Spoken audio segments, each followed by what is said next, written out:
आमदार दिलीप मोहिते पाटील यांचे पुतणे मयूर मोहिते याच्या फॉर्च्युनर गाडीने एका दुचाकीला धडक दिली आणि या धडकेमध्ये एका दुचाकीस्वाराचा मृत्यू झाल्याची घटना काल रात्री या ठिकाणी घडली आहे। आपण सध्या या ठिकाणी आलो आहोत ज्या ठिकाणी घटना घडली।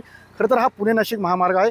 पुणे नाशिक महामार्गावरील कळंब या ठिकाणी जे वळण आहे या वळणावरती आमदार दिलीप मोहिते यांचे पुतणे मयूर मोहिते हे पुण्याच्या दिशेने चालले होते आणि याच ठिकाणी विरुद्ध दिशेने आलेला दुचाकीस्वार हा मनसरच्या दिशेने कळंबच्या दिशेला चालला होता आणि यांची समोरासमोर या ठिकाणी धडक झाली आणि या धडकेमध्ये दुचाकीस्वाराचा जागीच मृत्यू झालेला आपल्याला पाहायला मिळते। खरं तर ही जी घटना आहे ही काल रात्रीच्या सुमारामध्ये घडली होती आणि यानंतर कुठेतरी स्थानिकांनी दिलीप मोहिते यांचे पुतणे या ठिकाणी अपघात झाल्यानंतर पळून गेल्याची माहिती या ठिकाणी खरं तर दिलेली आहे आणि याच अनुषंगाने खरं तर दिलीप मोहिते पाटील यांनी मात्र हे सर्व आरोप आहेत ते मात्र फेटाळले आहेत।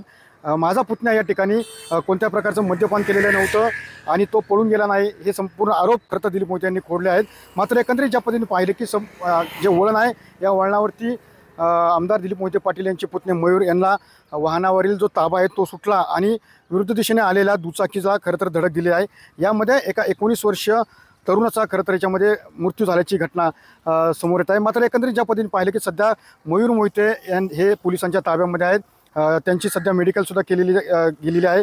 मात्र एकंदरीत मेडिकलचा अहवाल काय येतो ते सुद्धा पाहणं तितकंच महत्त्वाचं असणार आहे। मात्र या घटनेमध्ये अपघातामध्ये नक्की दोषी कोण आणि दोषी हे खरं तर पोलीस तपास सुरू आहे। मात्र हा जो अपघात झाला आहे या अपघातामध्ये मात्र एकाला जीव गमावला लागल्याची घटना या निमित्तानं उघड झाली आहे। मात्र एकंदरीत मनसर पोलीस स्टेशनमध्ये गुन्हा दाखल झाला असून पुढील तपास मनसर पोलीस करत असल्याचं पाहायला मिळत आहे। कारण परमेश राक्षस मी सुनील दगडे, TV9 मराठी, मनसर, पुणे।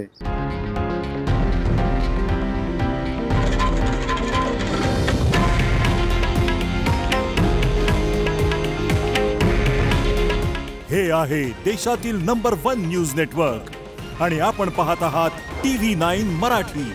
काळजी तुमची, हित महाराष्ट्राचं।